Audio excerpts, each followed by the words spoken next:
una verdad bíblica que no podemos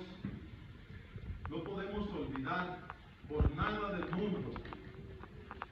Jesucristo en la cruz ha llevado al culmen su máxima manifestación y muestra de misericordia hacia nosotros.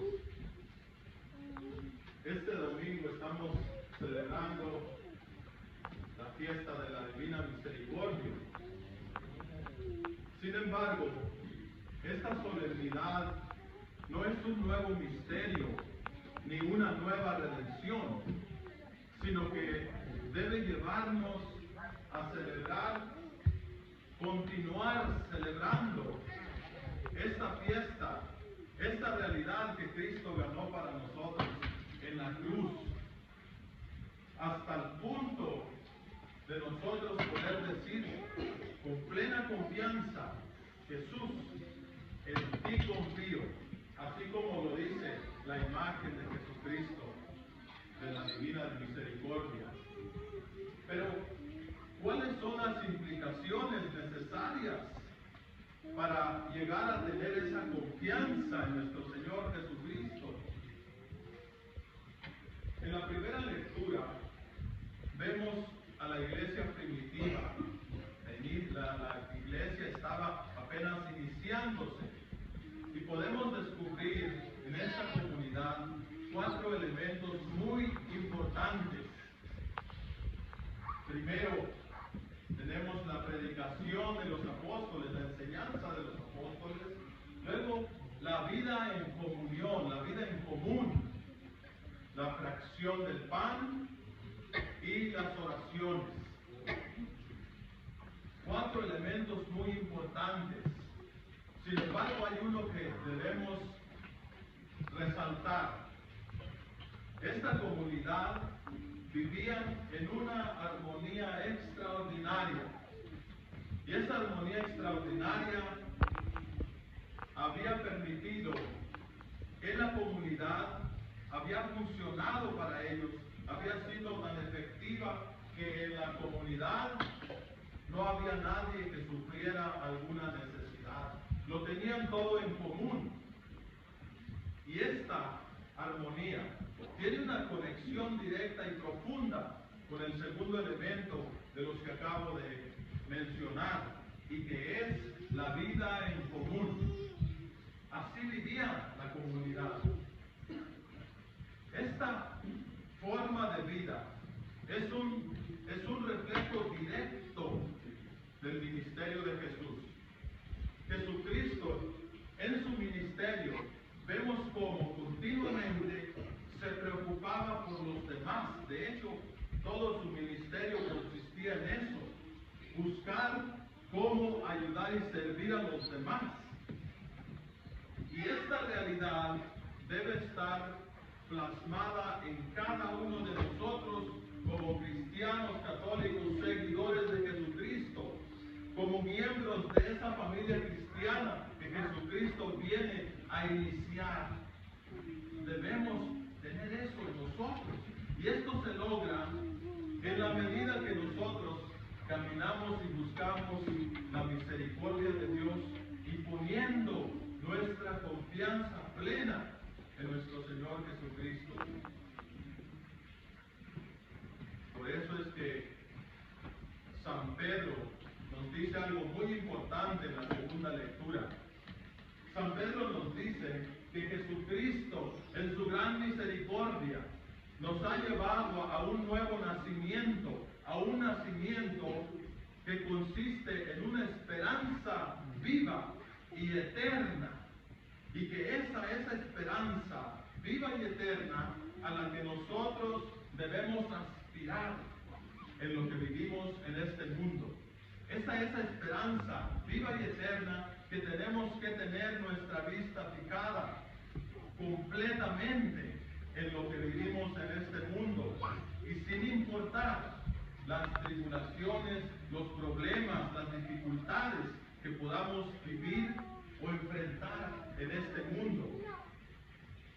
Pero,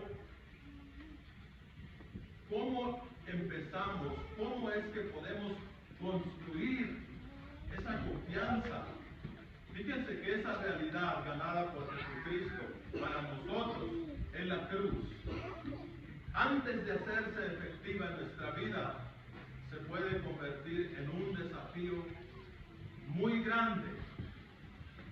La comunidad que nos muestra los hechos de los apóstoles ya habían vencido este desafío. Pero esa misma comunidad la vamos a ver en el Evangelio, en los apóstoles, en donde se inicia. Ellos estaban viviendo ese gran desafío. Cuando estaban encerrados en un cuarto, llenos de dudas, de incertidumbre, llenos de miedo. Y en ese lugar es que Jesucristo llega a encontrarse con ellos. Y cuando llega ese encuentro a través de su santa presencia, a través de su saludo de paz, a través de ese soplo, la efusión del Espíritu Santo en ellos, y especialmente a través de sus llagas, de sus santas llagas, que son la muestra del amor profundo de Dios, la misericordia para con nosotros. Es así que empieza a confortarlos y a restablecerlos de tal manera que los discípulos toman fuerza y esas cadenas del miedo, de la angustia, de la incertidumbre, de sus dudas, se desvanecen, se vienen abajo y se convierten ellos en testigos verdaderos del Evangelio de Jesucristo. Ahora, cuando vemos este texto del Evangelio, tal parece que estas cosas le estaban sucediendo solamente a Tomás. Parece que el centro está para con él, pero en realidad a cada uno de los discípulos le estaba pasando esto.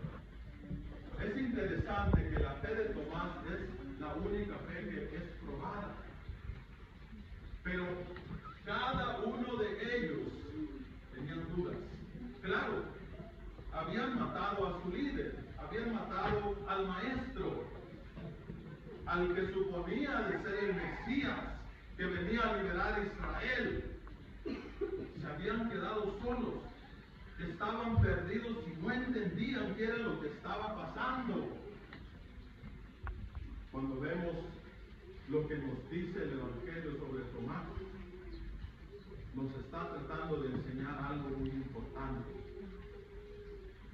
La fe de Tomás es probada para decirnos que cada uno de nosotros necesitamos, como los discípulos, un encuentro con Jesús profundo que nos ayude a vencer esos miedos, esas dudas, esa incertidumbre cuando estamos pasando por esos momentos. Y la otra cosa con Tomás es que en el Evangelio se le llama Tomás el gemelo, pero en ninguna parte de las Escrituras encontramos al hermano gemelo de Tomás. ¿Quién es el hermano gemelo de Tomás? ¿O por qué razón el Evangelio menciona que es Tomás, tiene un hermano gemelo? Es que el Evangelio nos quiere decir algo a nosotros con esto. Nosotros nos convertimos en el hermano gemelo de Tomás. Yo me convierto en ese hermano gemelo de Tomás. Tú te conviertes en ese hermano gemelo de Tomás cuando empiezas a dudar, cuando estás confundido, cuando tienes problemas, cuando no sabes qué hacer. Y es entonces que necesitas de ese encuentro con nuestro Señor Jesucristo. Todos lo necesitamos. Eso de tener dudas es algo muy común en nosotros. Solamente pensemos un poquito.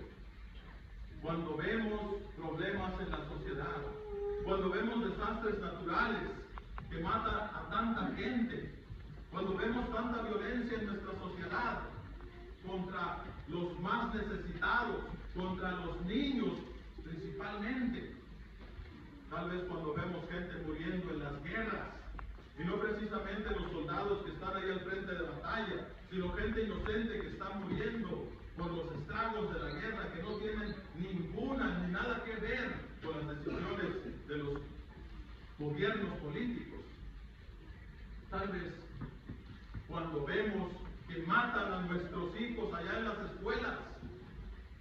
sin tener ninguna razón. Alguien entra y empieza a matar gente. Fíjense cuántas cosas pasamos que nos ayudan y nos hacen dudar de la presencia, y no solamente de la presencia, de la existencia de Dios. O tal vez cuando toca la puerta una enfermedad en tu casa, una enfermedad que te lleva al borde de la muerte, o tal vez cuando uno de tus seres queridos, tu esposa, tu esposo, un amigo, un hermano, un pariente, está sufriendo por una enfermedad mortal, o tal vez lo has perdido. Entonces es que vienen esas preguntas a nosotros. ¿En dónde está la misericordia de Dios? ¿Cómo puedo confiar en Dios después de que me pasa todo esto? De que me están pasando tantas cosas. Qué vulnerables somos. Y es cuando viene San Pedro y nos dice, tal vez tienes que pasar por muchas tribulaciones en este mundo. Fíjense cómo esto es bíblico. San Pedro nos viene a decir, vas a pasar por esas tribulaciones. Tal vez tienes que pasar por fuego. Tal vez tiene que ser probada tu fe, así como fue probada la de Santo Tomás. Pero no por eso podemos dejar nuestro enfoque ni olvidarnos de lo que Jesucristo ganó para nosotros en la cruz. Tenemos que persistir en esa realidad que es nuestra. Nuestro Señor Jesucristo nos ha dado la mayor muestra de su misericordia en la cruz. Esa realidad debe impactarnos de tal manera que nosotros ayudemos a otros a tener esa misma experiencia en su vida. Jesucristo, con su resurrección, nos ha ganado, nos ha abierto las puertas, nos ha llevado a un nuevo bautismo, a una esperanza nueva, viva y eterna, incorruptible, y que es una herencia para cada uno de nosotros. Lo único que tienes que hacer es ir a buscar y reclamar esa herencia que es tuya. Jesucristo la ganó para ti en la cruz. Es nuestra. Fíjense cómo la comunidad cristiana primitiva tenía esto bien claro. Muy claro. Ya habían pasado la prueba. Y por eso es que ellos tenían su confianza puesta plenamente en las promesas de nuestro Señor Jesucristo. Tal vez el reto, el desafío más grande tuyo y mío es dejar que Jesucristo venga a tu vida, que rompa las cadenas esas que te tienen atado del miedo y de la incertidumbre, de la falta de fe. Él puede hacerlo, las puede romper y así dejar y recibir esa misericordia de Dios para que con toda confianza podamos decir entonces,